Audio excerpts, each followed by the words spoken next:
अस्सलाम वालेकुम दोस्तों, वेलकम करते हैं आपको एक और नई इन्फॉर्मेटिव वीडियो के साथ हमारे चैनल लॉ अनवील्ड में। आज का हमारा लेक्चर है कॉन्स्टिट्यूशन ऑफ यूके का, जिसमें हम दो अहम लेक्चर्स को कवर करेंगे जो है पिटिशन ऑफ राइट्स और बिल ऑफ राइट्स 1689। ये दोनों अहम रोल प्ले करते हैं यूके कॉन्स्टिट्यूशन में। इससे पहले हमने मैग्ना कार्टा पे एक वीडियो बनाई हुई है जो इसी प्लेलिस्ट में कॉन्स्टिट्यूशन ऑफ यूके में डली हुई है, और अगर आपको वो वीडियो देखनी है तो उसका लिंक हम डिस्क्रिप्शन में दे रहे हैं। ये तीनों, ये petition of right, bill of right और मैग्ना कार्टा तीनों अहम रोल प्ले करते हैं। यही सोर्सेज बने आगे चलकर यूके कॉन्स्टिट्यूशन का। इसी ने एम्पावर किया ह्यूमन राइट्स को, इसी ने एम्पावर किया पब्लिक को। इन्हीं तीनों डॉक्यूमेंट्री की वजह से ही जो है पार्लियामेंट एम्पावर हो गई, और इन्हीं तीनों डॉक्यूमेंट्स की वजह से ही ह्यूमन राइट्स मिले आवाम को, और आवाम को कुछ हुकूक मिले स्टेट की तरफ से, किंग्स की तरफ से। तो शुरू करते हैं। हम तीन फेजेस में इसको पढ़ेंगे। पहला हम बैकग्राउंड जानेंगे, उसके बाद हम रीजंस पढ़ेंगे, उसके बाद पिटिशन ऑफ राइट के ऑब्जेक्टिव्स क्या हैं और बिल ऑफ राइट है क्या।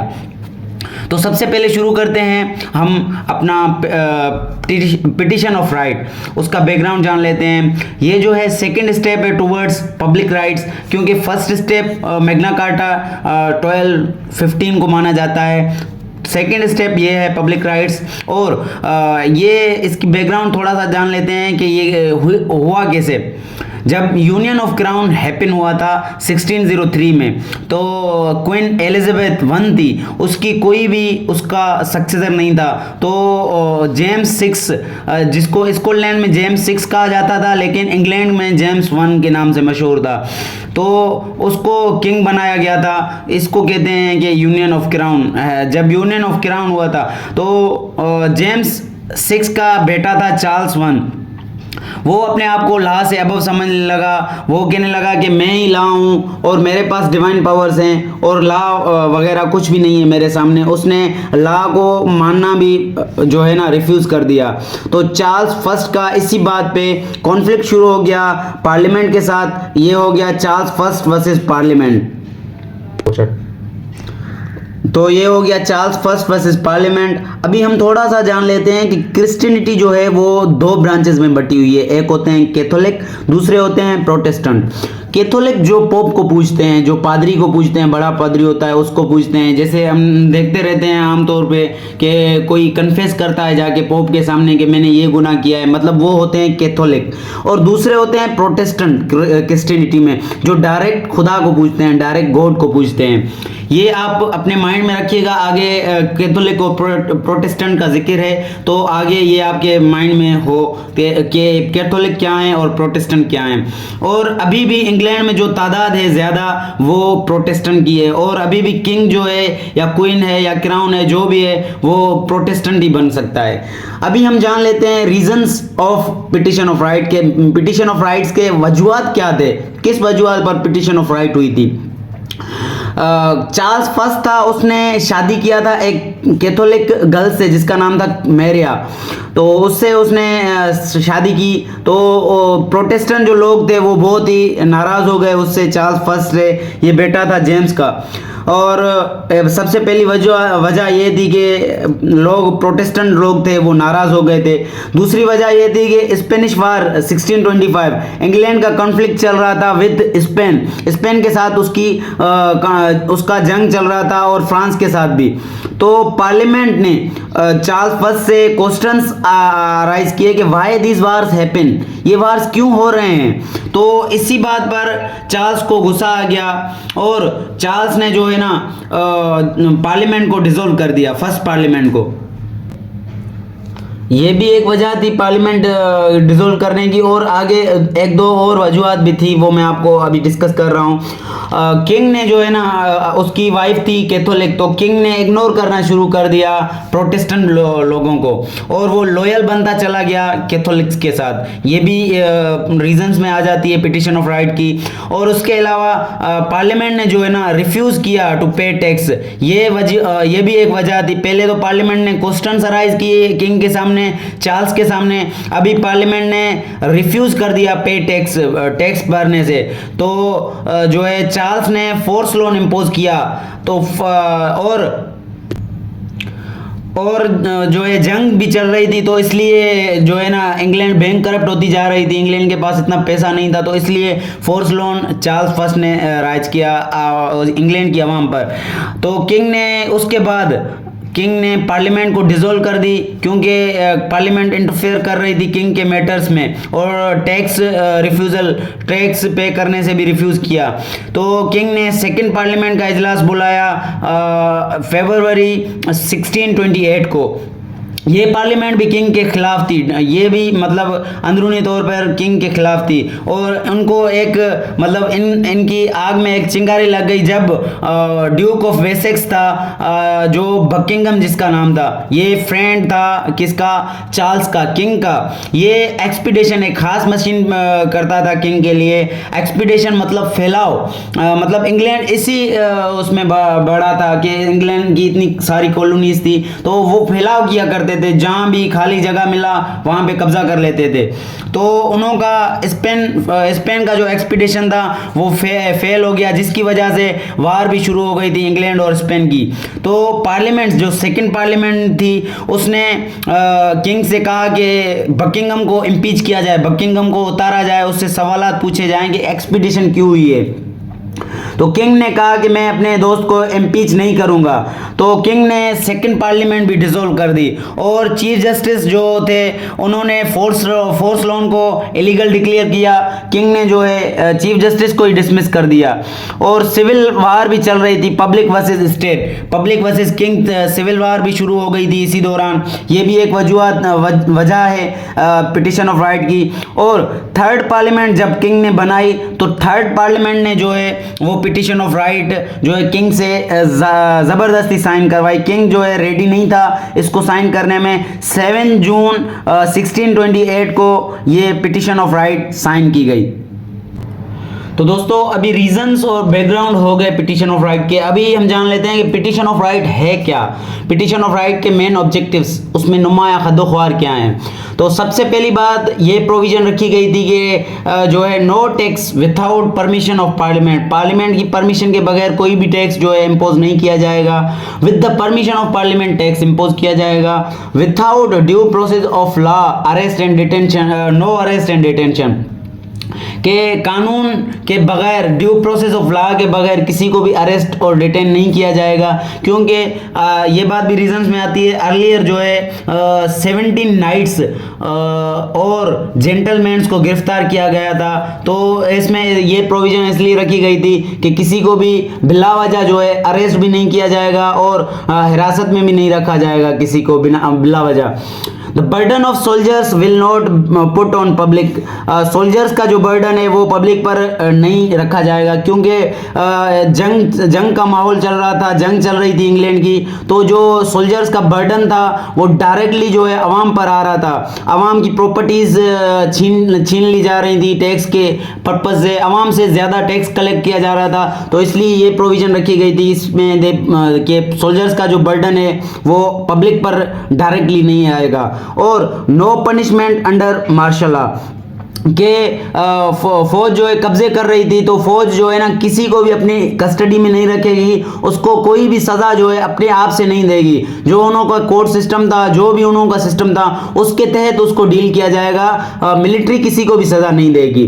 तो उसके बाद अभी हमारा है बिल ऑफ राइट। तो इसके बाद क्या हुआ था कि 1629 को पार्लियामेंट का सेशन हुआ था, जिसमें जो है पार्लियामेंट ने जो है लिफ्ट कर दी थी कस्टम ड्यूटी, और जो है और दूसरा जो है एंड किया था पोपिश जो प्रैक्टिस है, कैथोलिक प्रैक्टिस है, उनको जो है उन्होंने ख़त्म किया था पार्लियामेंट ने।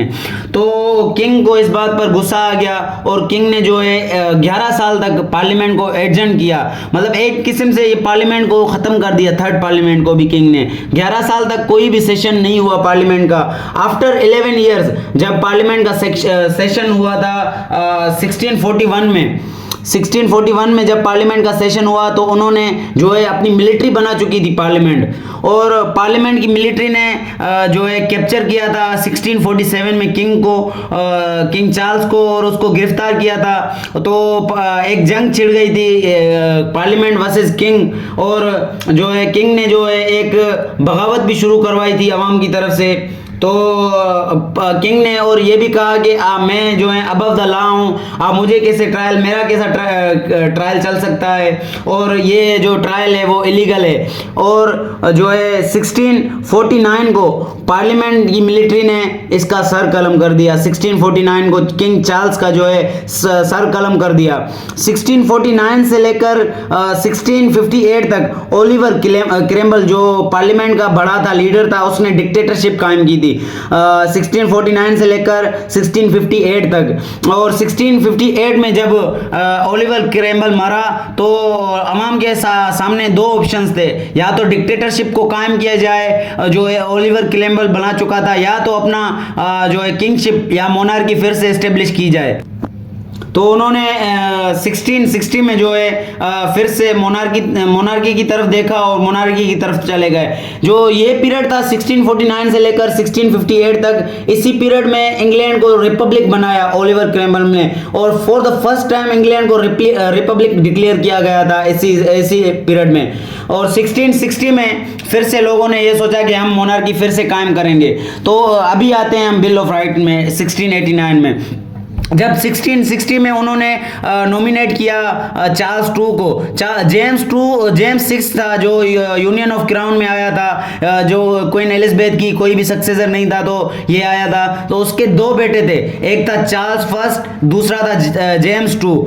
और चार्ल्स फर्स्ट जिसको मिलिट्री ने जिसको सजा दी थी, जिसको पार्लियामेंट ने जो है उसका सर कलम कर दिया था, उसका बेटा था चार्ल्स टू, जिसको बाद में लोगों ने 1660 में जो है फिर से मोनार्की एस्टैब्लिश की। तो चार्ल्स टू को जो है अपना मोनार्क डिक्लेयर किया। इन 1685 चार्ल्स टू डाइड हो गया, चार्ल्स टू मर गया, इसका कोई भी इसकी औलाद नहीं थी, नो सक्सेसर था। तो इसके चाचा को बनाया गया, जो जेम्स सिक्स का बेटा था जेम्स टू, उसको जो है किंग बनाया गया। ये था कैथोलिक और ये बीमार भी था। तो प्रोटेस्टेंट लोगों ने ये सोचा कि ये जल्दी मर जाएगा, तो इसलिए हम इसको बना लेते हैं किंग, इसके बाद कोई और आएगा। तो इनको इस वजह से प्रोटेस्टेंट इस बात पर राजी हो गए, ये बीमार था तो इसको किंग बनाया। इसकी दो बेटियां थी, मैरी और एन। मैरी ने शादी किया था विलियम दी ऑरेंज, स्कॉटिश शहजादा था, इससे शादी की थी मैरी ने विलियम दी ऑरेंज से। और आगे चलकर मैरी और एन जो है वो भी प्रोटेस्टेंट थी, और अवाम ने ये सोचा कि आगे चलकर इसकी बेटियां क्वीन बनेंगी या क्राउनशिप में आएंगी, तो ये तो जल्दी मर जाएगा, बीमार है, इसलिए ये शादी हुई थी। और अवाम ने ये सोचा कि आगे चलकर प्रोटेस्टेंट ही कोई देखना पड़ेगा। तो 1688 में जेम्स की सेकंड वाइफ ने एक चाइल्ड को बर्थ दिया, जिसका नाम रखा गया जेम्स फ्रांसिस एडवर्ड।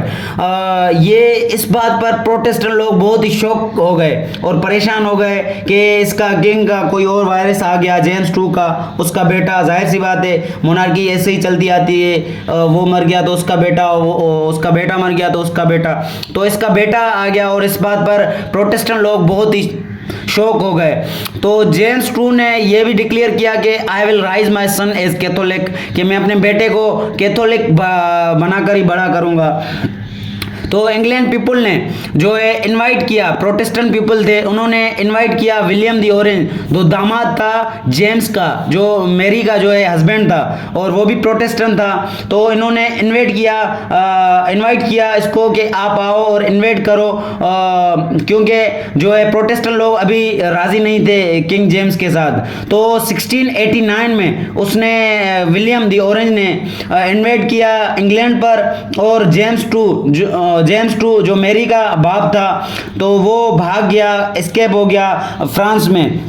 1701 में जो है जेम्स जो है वो डाइड हो गया और विलियम जो है किंग बन गया। वो अवाम का नॉमिनी था क्योंकि अवाम ने उसको मंगवाया था और प्रोटेस्टेंट की तादाद ज़्यादा थी तो वो अवाम का नॉमिनी था। और 16 दिसंबर 1689 को बिल ऑफ राइट साइन की गई थी with the permission of William, क्योंकि विलियम को अवाम ने मंगवाया था और अवाम ने ये बिल ऑफ राइट उससे साइन करवाई थी। अभी हम जान लेते हैं ब्रीफली जान लेते हैं कि बिल ऑफ राइट है क्या। बिल ऑफ राइट में सबसे पहली बात ये रखी गई थी कि लॉज जो है इम्प्लीमेंट किए जाएंगे और रिमूव किए जाएंगे by the permission of parliament. Permission of parliament से ही लॉज जो है इम्प्लीमेंट भी किए जाएंगे और रिमूव भी किए जाएंगे। किंग विलियम जो है वो जस्टिस को डिस्टर्ब नहीं करेगा और no tax without permission of parliament. Parliament की परमिशन के बगैर कोई भी टैक्स जो है आवाम पर राइज नहीं किया जाएगा। Public can make direct applications to crown. Public की डायरेक्ट रसाई होगी क्राउन तक। No military in peace time.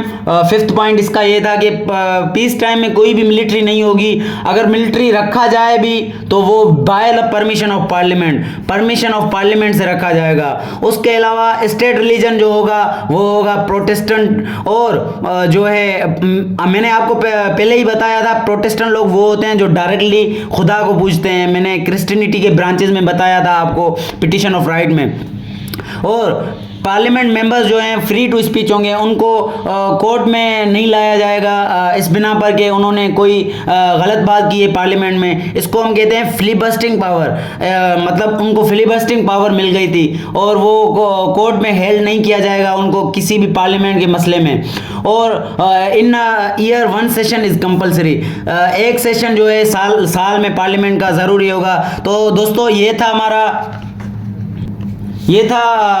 हमारा आज का लेक्चर। उम्मीद है कि आपको पसंद आया होगा और ऐसी ही इंफॉर्मेटिव वीडियोस के लिए हमारा चैनल लॉ अनवील को लाइक करें, सब्सक्राइब करें। अगर आपको ये वीडियो पसंद आई तो इसको अपने दोस्तों के साथ भी शेयर करें और हमारे चैनल को सब्सक्राइब करें। और ये जो पिटिशन ऑफ राइट और बिल ऑफ राइट है, इससे पहले मैग्ना कार्टा है, उसकी लिंक मैंने डिस्क्रिप्शन में डाली हुई है। अगर आपको वो वीडियो देखनी है तो वो आप देख सकते हैं, क्योंकि ये सोर्सेज हैं, मेन सोर्सेज हैं यूके कॉन्स्टिट्यूशन के, तो ये तो लाजमी आनी चाहिए सबको।